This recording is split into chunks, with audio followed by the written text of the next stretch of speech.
संगत जी प्यार से कहना धन निरंकार जी। सात संगत जी दासी आज आपके सामने ऐसे विचार रखेगी कि एक व्यक्ति प्यारी सात संगत जी जो ज्ञानवान नहीं होता, सांसारिक प्यारी सात संगत जी जिसको ज्ञान का पता ही नहीं है कि ज्ञान क्या होता है। तो सात संगत जी वह जंगल से जा रहा था तो उसने प्यारी सात संगत जी ऐसे ही अनजान बनकर वृक्षराज को कहा, कैसे खामोश खड़े हो? खामोश सात संगत जी वृक्ष बोला कि खामोश नहीं खड़ा हूं। तो उसने कहा, फिर क्या कर रहे हैं आप? तो वृक्ष ने कहा, वेदांत पढ़ा रहा हूं। उसने कहा, कैसे? यह सिखा रहा हूं कि लोग मेरे डाल पत्ते फूल फल आदि को देखते हैं और समझते हैं कि मैं इतना ही हूँ जितना कि दिखाई दे रहा हूँ। वे मेरे मूल को नहीं देखते जिस पर मेरी पूरी शोभा टिकी है। इसी प्रकार लोग जगत के सभी जड़ चेतन जीवों को तो देखते हैं, लेकिन इस जगत रूपी वृक्ष के मूल को, ब्रह्म को, निरंकार को नहीं देखते जिस पर यह सारी शोभा टिकी हुई है। जिस प्रकार मूले छीने ना शाखा ना पत्रम, अर्थात मूल कटने पर ना मेरी शाखा रह सकती है और ना ही पत्ते रह सकते हैं, इसी प्रकार निरंकार के बिना साकार संसार से जड़ चेतन भी नहीं रह सकते। जैसे लोग मेरे मूल को भूलकर फलों पर ही आकर्षित हो जाते हैं, इसी प्रकार वे संसार के मूल निरंकार को भूलकर संसार में ही भ्रमित हो जाते हैं। जिस प्रकार मेरा मूल इन चरम चक्षुओं से दिखाई नहीं देता, इसी प्रकार जगत तो दिखाई देता है, लेकिन संसार का मूल निरंकार भी इन साधारण आंखों से दिखता नहीं है। जिसे यह ज्ञान दृष्टि प्राप्त है कि बिना मूल के फूल नहीं हो सकते, वही मूल को देख पाता है। इसी तरह इस संसार रूपी फूल का मूल निरंकार भी ज्ञान दृष्टि से ही दिखाई देता है। जैसे कोई मूर्ख मनुष्य यह कहने लगता है कि हम तो सिर्फ देखी हुई वस्तु पर यकीन करते हैं, इसलिए वृक्ष को ही सच मानते हैं, उसके मूल को नहीं। इसी प्रकार कोई नास्तिक यह भी कह देता है कि हम तो दृष्टमान संसार को ही सच मानते हैं, अदृष्टमान भगवान को सच नहीं मानते, जबकि वास्तविकता इसके विपरीत है। क्योंकि यदि मूल है तो शाखा पत्ते आदि कटने पर फिर फूट सकती है, बार बार जन्म ले जा सकती है। इसी प्रकार निरंकार के कारण ही संसार के जड़ चेतन जीव बार बार जन्मते मरते रहते हैं। जिस तरह मेरे अंगों को फूल, जड़, तना, शाख, पत्ते, फल, फूल को अलग अलग देखने पर नहीं दिखाई देता, इसी तरह संसार विस्तार की वस्तुएं अलग अलग देखने पर निरंकार नहीं दिखता।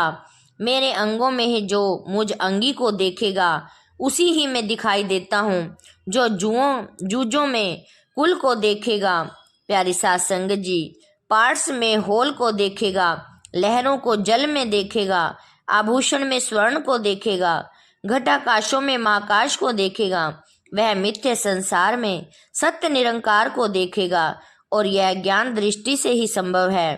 हे वृक्षराज, आपने कहा कि निरंकार सत्य और संसार की मिथ्या है, यह कैसे जाने? जो दिखता है वह मिथ्या कैसे हो सकता है? यह कोई नियम नहीं कि जो दिखाई दे वह सत्य हो ही है।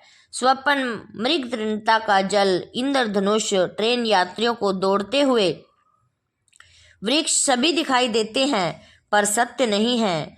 हाँ कहिए, क्या मैं दौड़ता हूँ पर रेल यात्रियों को मैं दौड़ता हुआ दिखाई देता हूँ? इसी तरह यह मायामय संसार बिना बने हुए दिखाई दे रहा है, यह तो एक अखंड निरंकार है।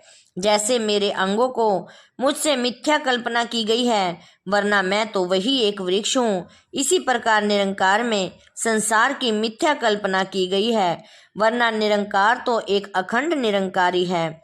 सात संगत जी, जिस तरह मेरे अंग मानव मन की मिथ्या कल्पना है, इसी प्रकार यह संसार मानव मन की मिथ्या कल्पना है। जिस तरह मेरे अंग मेरे से अलग कभी बने ही नहीं, इसी प्रकार यह संसार निरंकार से अलग कभी नहीं बन सकता। इसीलिए मैं इसे माया यानी जो बिना बने हुए दिखाई दे रहा है।